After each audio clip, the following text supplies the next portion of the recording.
પાણીપુરી બનાવે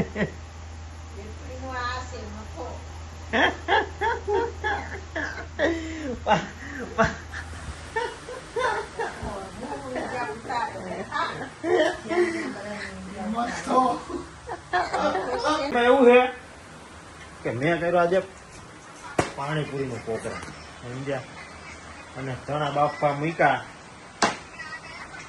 મને તો ખબર નહીં કે પલારવી પડે, મમ્મી કે પલારવા પડે, આપણે એની વાત માની નહીં. એ દહક સીટી કરી ભૂખાતા છે એટલે બાફીને રે કદાચ આખો ગેસનો બાટલો પૂરો થઈ જાય ને, આખો ગેસનો બાટલો પૂરો થઈ જાય તો ભલે થઈ જાય, પણ બાપુ કરે 12 વાગ્યા સુધી બાપુ રાતે 12 વાગ્યા સુધી બાપુ જો પણ પાણીપુરી ખાઈને રવાય 100% એમ. એટલે 12 વાગ્યા સુધી બાપુ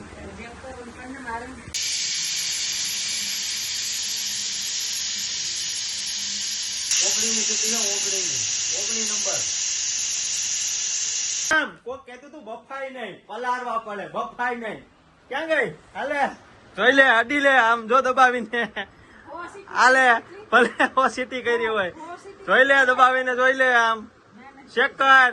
એમ બફાઈ એમ કેવાનું જ નહીં, મારી પાસે કઈ ઇમ્પોસિબલ જ નથી. લેવાય થોડું ડાયલોગ મારું હા એમ રોકી.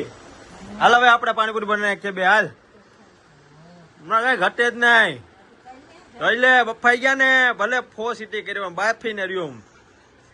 3 ટાઈપના પાણી છે. આ છે ગળ્યું, આ મીડિયમ અને આ તીખું. જેને જે ફાવે તે લેવાનું છે. અને રોકી અહીંયા કર્યો મસાલો તૈયાર, કમ્પ્લીટ રેડી.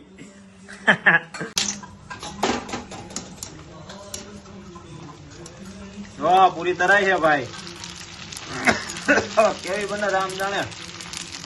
હા હાય રોકી ભૂલીને દડા જઈ થયો પણ જોઈ લે તને પણ કામ આપણું કમ્પ્લીટ જ હોય, નબળું ન હોય ભાઈ. ના ખા પછી મને કે ખાડ કેમ વસ્તુ હા એમ નો હોય ડબલા નો ભરવાના હોય. આપણે તૈયાર કરી લીધું છે આપણું ભાણું કમ્પ્લીટ. ચાલો પાણી પૂરી ખાવા બધાને આજનો બ્લોગ અહીંયા પૂરું કરું છું. તમારો બ્લોગ કેવા લાગે લાઈક શેર કોમેન્ટ કરજો. કેવી બને શું ભાઈ? હા કઈ ઘટે ક્યાં બતાવી દો ને ક્યાં ક્યાં હવે નવી લઈ લે દાદા, શીકણી થાય હતો. હું હાથ વાતો દે તારે ખોલ છેડા શું કરે ક્યાં બતાવો. હમણાં તોડ નાખ્યો, મને મળી જોવા મળી નહીં પહેરવા એટલે એ મારા હાથમાં આવશે એટલે ગઈ જો શીકણી હાવ શીકણી એટલા હાડલા કપાટમાં ભર્યા 200-300 શીકણી.